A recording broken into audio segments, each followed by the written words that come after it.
সাপের চেয়ে ভয়ঙ্কর প্রাণী আপনার ঘরেই আছে। রাসেল ভাইপার ভয়ঙ্কর এক নাম। কিছুদিন ধরেই দেশ জুড়ে আতঙ্ক ছড়াচ্ছে বিষধর এই সাপ।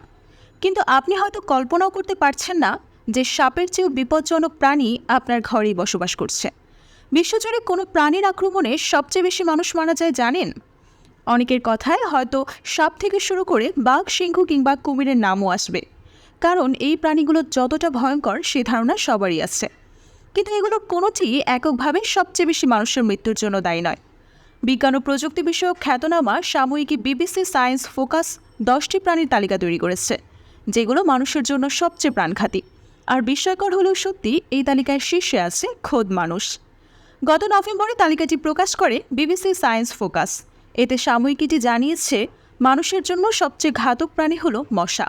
প্রতিবছর মশার কামড়ে অর্থাৎ মশাবাহিত নানা রোগে আক্রান্ত হয়ে 7,25,000 মানুষের মৃত্যু হয়।